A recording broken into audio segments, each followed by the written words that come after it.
I personally felt weird about clowns, but dressing up a Ronald McDonald's paid me well. Handling fake smiles and balloons all day to the kids, I barely got time to sit or even go to the washroom that night. So, when it was just 10 minutes before closing and the restaurant had emptied, I quickly rushed to release myself. Once I came back, the cashier told me a woman was looking for me. I thought it would be just another parent waiting to pose their kid with a hideous-looking clown. I asked the cashier where the woman they pointing at the exit. A frail, middle-aged woman was standing outside the McDonald's. She was looking at the sky with a smile on her face.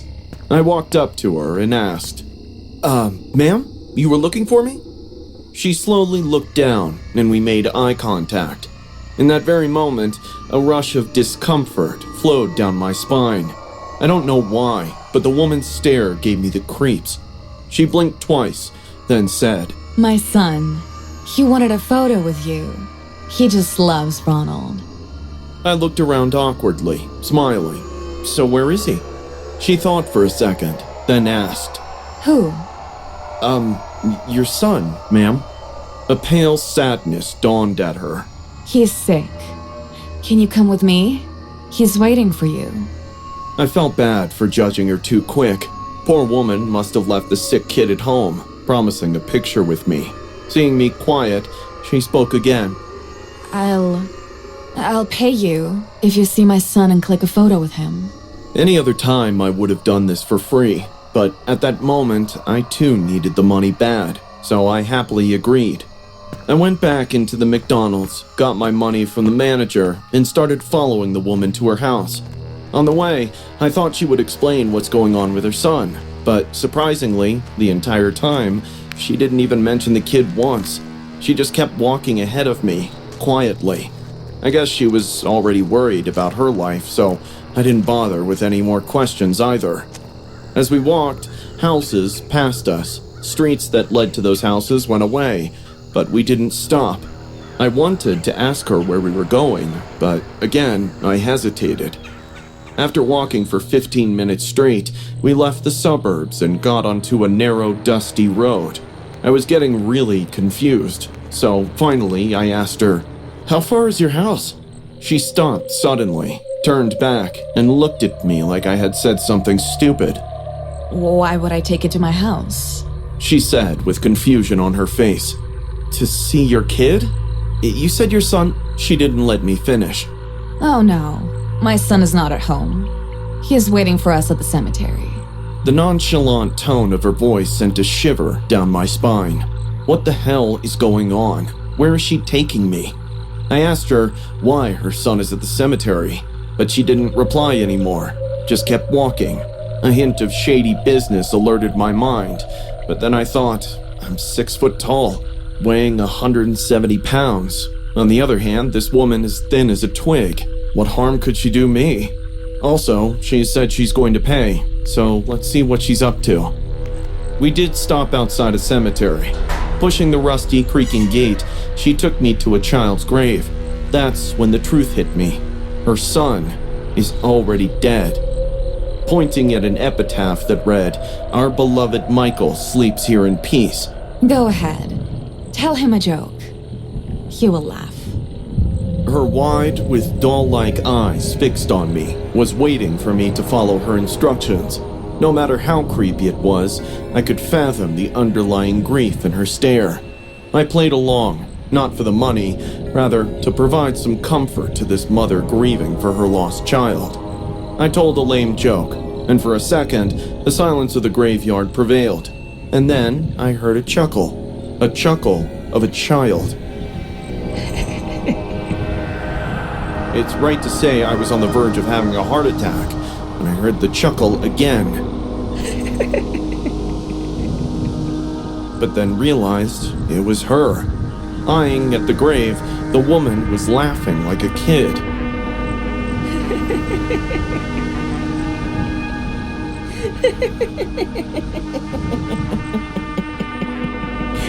This continued for probably a few seconds, but it felt like eternity. Standing in a graveyard with a deranged woman in front of her child's grave, there I was. Creepy-ass Ronald McDonald felt less scary at that moment. I couldn't play along anymore. I turned around and started walking. I didn't run, because if that woman chased me, I definitely would have had a heart attack. I walked faster and faster. She screamed from behind. Wait! Michael wants a picture with you! Wait! I could see her following me, but she was physically weak, hence couldn't match my pace. She kept pleading with me to come back, but I didn't. That was the last time I took the gig to dress as Ronald. I feared the woman would come again the next day, asking me to go back to the grave of her dead son because every kid wanted to click picture with Ronald McDonald's. Last week my sister went on a business trip, leaving my nephew at my place. My nephew loves me because I have always been the fun uncle for him. There was no strict bedtime or constant banning of fast foods at my place. We had a fun week, and on our last day together, we decided to go to McDonald's for burgers. When we reached the first thing that caught my mind was how busy the restaurant was. I placed the order and picked up the food. Just then, my nephew pointed to a seat where a middle-aged man was also sitting. I didn't think much, and we sat down. There was a long-cut mark on his right cheek that appeared pretty fresh. Happy Meal, huh? Let's see what toys you got. Ricky looked at me with timid eyes, and I nodded at him. He showed his Minion toys to the man. The man took a keen interest in the toys, which gave me weird vibes. The man kept talking about how he loves McDonald's toys, because each one is unique. Then went on saying the previous toys used to be more exciting, but it was a shame they got banned. Now that interested Ricky, and he started talking to the man as well. It was all a casual convo, so I didn't see any harm in it. But now, when I look back, I realize what a grave mistake it was. Why did they ban the toys? Well, some people thought they were wrong. Wrong? Why? I expected the man to discuss any hazardous factor about the old McDonald's toys. Still, instead, he put his hand into his pocket. I watched him struggling to take out something from his pocket, which obviously had been stuck. Ricky got impatient and asked, What? What is it? The man smiled, ear to ear, still struggling to get whatever it was in his pocket. I was curious too at this point. Then, I heard a crushing sound of a paper bag.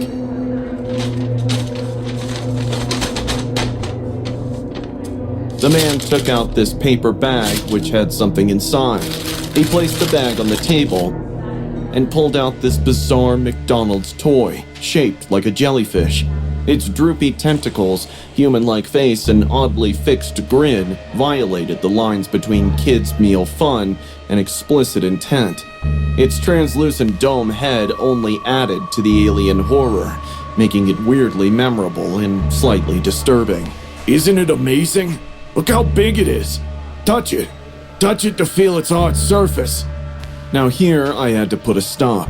The implication of the toy and the man's sarcastically chosen words made me understand his evil intention. This guy is sick. My face turned red in embarrassment, and in a low but strict voice I said, "Excuse me, I don't think you should talk to my kid like that." His eyes, which were fixated on Ricky for the last few minutes, shifted to me. Kids love toys. I'm just telling them to touch it once. What's wrong with that? He doesn't need to touch anything that you have been in contact with. Now, you better leave this place or I'm gonna make you. Really? He leaned slightly closer to my face and said, What are you gonna do? Ban me from McDonald's? I was on the verge to beat the crap out of him, but he got up and left.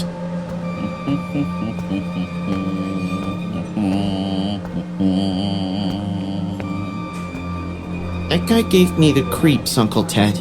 Me too. Let's go home. We'll eat in the car. I was fuming with rage. On our way to the exit, I informed the McDonald's employee about the guy, but she brushed it off, saying creeps are all over the world. We got in the car and were about to drive away, when suddenly, a big hand stomped on my window. It was him. Again. Ricky screamed in terror. Without opening the window, I cussed him and told him I'll go to the cops right now, but none of my words created any worry on his face. Instead, he took out the jellyfish toy and gave it a big lick from bottom to top.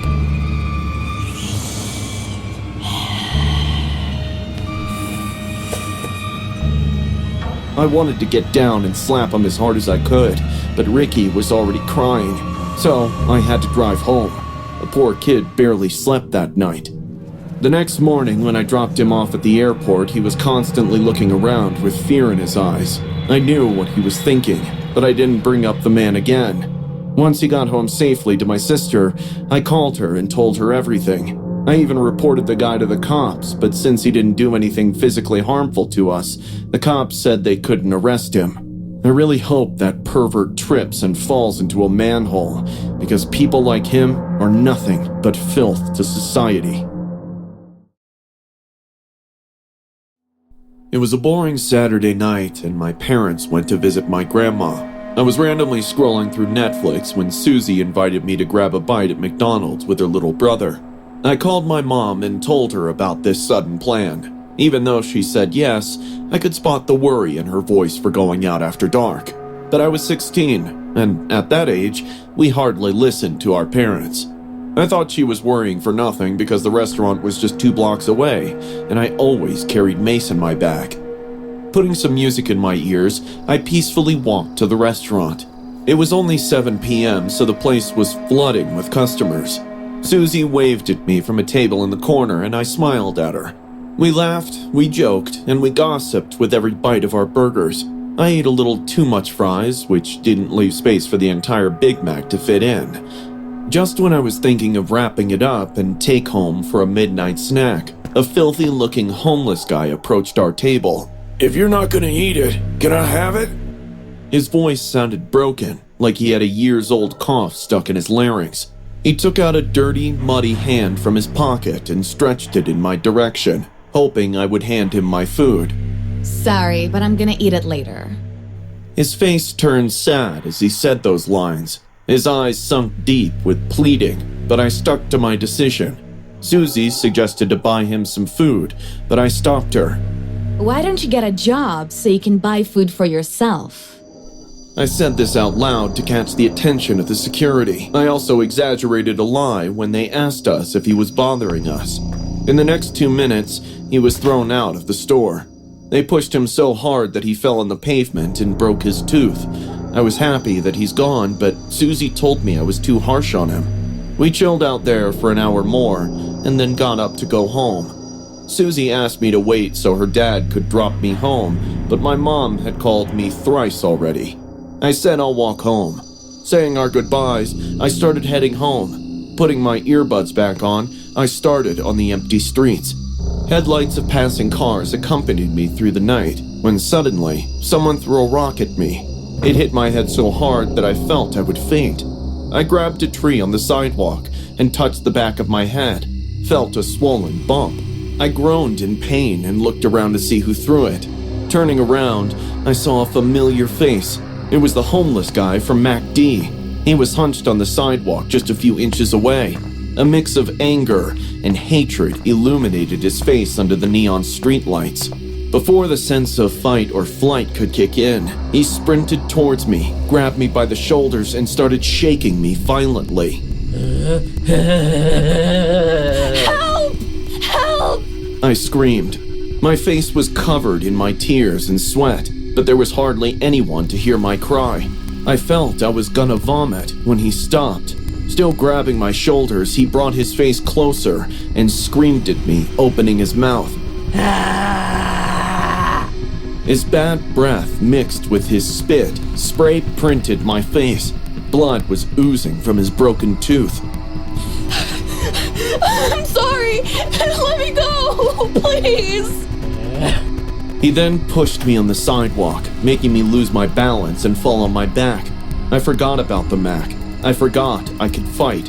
Like a tiny bug trying its best to set free from a spider web, I almost crawled back on my hands.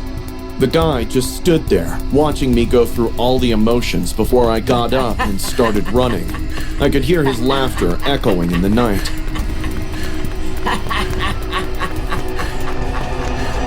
When I reached home, I called my mom and broke down like a little girl.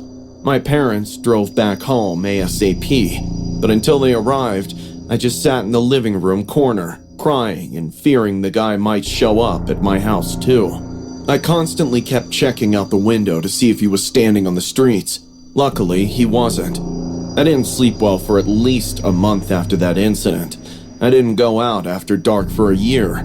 Now, when I look back to the situation and think about it, I realize I did wrong the poor guy. All he asked for was food, and I denied him quite rudely. I'm 30 years old now. Until today, whenever I come across a homeless person, I offer them some money as my repentance for treating that man like he didn't matter.